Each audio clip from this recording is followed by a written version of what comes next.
welcome back. Thank you, Let's Ash. discuss the second chapter of the self-management, which is self-reflection.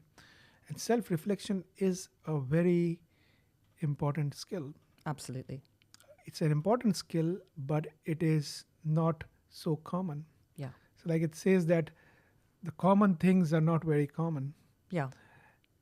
It is important because self-reflection is like having awareness Yeah. of our self-awareness. Yeah. That starts to go quite a bit deeper, doesn't It's it? like a meta. It's like you watching over yourself. Yeah. And that's not a very comfortable, it's not, people don't do it easily Yeah. because they don't want to own their not so Yeah. preferred or their ugly parts. Yeah. Yeah. And that is why you might have seen that there are very few people in the world, like one of my friends, Paul, used to say that they would do anything, but they would not take any criticism at all. Yeah. Yeah. People Very, can very get sensitive Yeah. to criticism. Yeah. Well, the way I have evolved myself, I used to be there like 10 years back. Yeah. But the way I have evolved, that we have to welcome feedback. Yeah. We have to welcome criticism. Yeah. And we have to see, of course, sometimes criticism will come out of jealousy. Of And we course. need to discern that. Yeah. That is this criticism coming from what source it is coming from? Is it coming from more than one source? Yeah. You have to create a culture and an environment around you Yeah. where people are able to say that. Yeah. And if they are not saying that, I think they are doing you a disservice. Yeah. So self-reflection, I was reading an article which said that people would rather die than to self-reflect. Yeah. And that's strong, isn't it? And also in the busyness of life, Yeah. people would not take the time for self-reflection. Yeah. And it's very important because, again, as I shared with you, that in the boiling frog metaphor Yeah. or the analogy, we have created a framework that even in the most challenging situations, Yeah. because you see, if the things are cozy, rosy, Yeah. or comfortable, Yeah. all of us can have a good time. Yeah. Here I'm teaching that even if the challenges are of high level, Yeah. how can you still thrive? Absolutely. And Yeah. that is that is you. I know you pointed in the jacuzzi effect. I Yeah. could not complete it there. The jacuzzi effect makes the environment very cozy and enjoyable. Yeah. And that is what I wanted to give myself and then my listeners Yeah. and my readers, that we have not come so far in our lives to just be average. Yeah. Yeah. Yeah. There's a level that we want to go beyond. We can manage to survive, but then what does thriving look like? What can we be at our very best? Yes. Where we feel at our very best, where we feel good. And this is something that self-reflection can help us with. We can self-reflect and find out that, yes, things might be bad in this sense, and this is what I can do about them.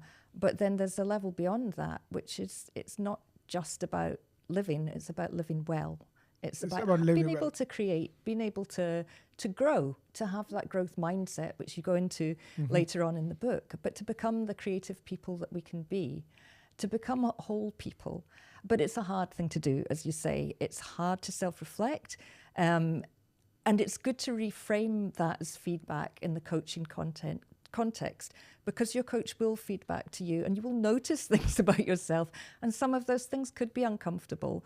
If you're working with a coach, you have them there to support you and to help you in those moments with their presence, with their understanding of you and your personal story. And you can use the book on your own, of course you can, but it's good to have some support. If you don't have a coach, maybe have a mentor, maybe have somebody that you can talk to. But I would say the best person for that probably is a coach, because they're not connected to other aspects of your life.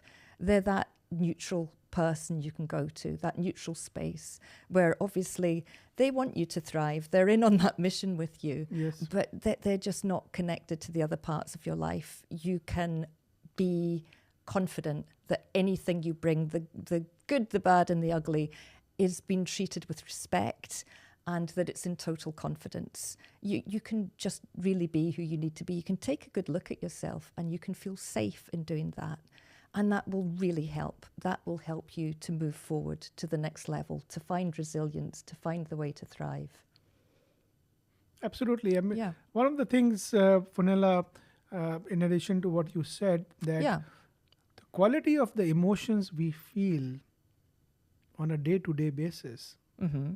on an hour-to-hour basis, or a minute-to-minute basis, is also very important. Yeah. And it goes back to self-awareness. Yeah. Are you aware of the emotions? Yeah. Now, if I were to ask you at this point of time, what are the emotions you are feeling? Tell me the top 4 emotions you are feeling. Okay, I'm excited for what we're doing because we've been talking about doing this for a while. Right? I'm thankful that we're in this place together, that we've come on this journey. I feel engaged. I feel engaged in our longer discussion, which has been going on for years, but also very engaged in this moment with your mission. And I feel as though there's a part of me that is tapping in creatively to this too. Beautiful. I don't feel like I'm just going over the same trodden ground. As we're speaking, I feel like there are new things that are popping up. Yeah. So first, you are aware of your emotions. Yeah. And secondly, the emotions you are feeling are positive emotions. Yeah. Now, there are many people in the world who are not even aware of their emotions. Yeah. And the emotions they are feeling are of low frequency, like shame, blame, anger, guilt, apathy, Yeah. pride. Those emotions also set you for burnout, Yeah. chronic stress. That's another discussion. Now, self-reflection or setting up daily exercises for self-reflection, like what I would do on a day-to-day basis. Sometimes during the lunch in Yeah. my hospital, there's a beautiful lake. Yeah.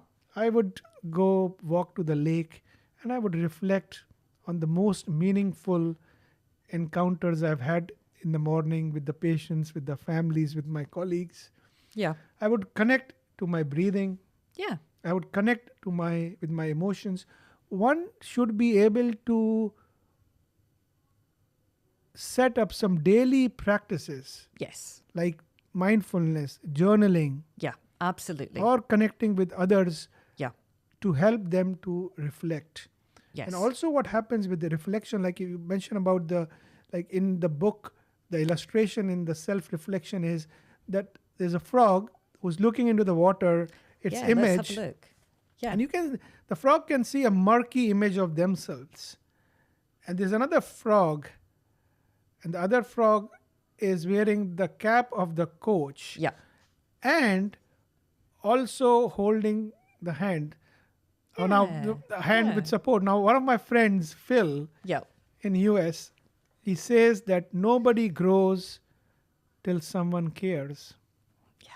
It's so true. That's about coaching. Yeah.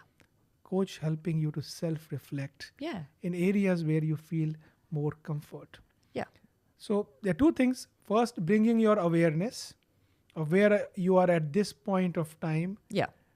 And the second part is, what are the effective strategies you could do to become more and more self-reflective? Yes. And I'm glad you mentioned daily practices. That's something that actually as an artist is really important to keep going back into what your mission is and your sense of meaning. Yes. Because as humans, we have to have that. It's that sense of higher purpose. It's that sense of making meaning in your life. And Absolutely. it could be going down to I love the thought of you going down to the lake and just reflecting on what's happened. It's not necessarily writing down something massive and philosophical in a journal, although writing in a journal can be helpful. It could be anything. It could be taking a picture on your phone every day. That could be your reflection, your moment of just reflecting on what's been happening in the day, what's important, what's beautiful. Where's that beauty in your daily journey? Yes. Yeah. Absolutely profound, Fionnuala. One thing I would add to that self-awareness is the destination we want to be there. Yeah. Because we know how it helps us evolve in so many things. And self-reflection is that vehicle Yes. which will take us there. Yeah. Yeah. Into those moments of awareness are so crucial. Who am I? What am I feeling? Yes. Do I need to adjust something? Is it good to feel this way I feel? How could I feel differently? Absolutely. Yeah. Yeah. That is, I really look forward to building upon this discussion, especially completely. How do we continue improving this skill of ours. Yeah, the and self-reflection. As we go to the next section of self-care, Yeah. which is also very foundational, because self-care is also very poor Yeah. across the population Yeah. for many, many reasons. Yeah. And you have to reflect to know what care you need, to understand what is that self-care I need to bring. Absolutely. Yeah, which you go into in quite a lot of detail. The self-reflection is where you can look at how can I regulate, okay, this is what's happening, how can I change that up? How can I make that something that's better, that's more supportive for me? And what are my strengths I haven't seen? What can I reflect on that I can leverage to be something good for me and for others? Which feels as though it's what you've done with the book. You weren't in a great place for quite a long time, and you've worked through that, and now you've produced this. Thank you very much, Fionnuala. Yeah. If you enjoyed today's episode, we'd greatly appreciate it if you could leave a 5-star review, a like, or subscribe on Apple, Spotify, or wherever you listen to your podcasts. Your support helps us reach more people looking to transform their stress into new comfort. We'd love to hear your thoughts, so don't forget to comment and share. For more tips and updates, please be sure to check out our social media links in the description box below. We can't wait to have you with us next time as we continue this journey towards turning stress into resilience.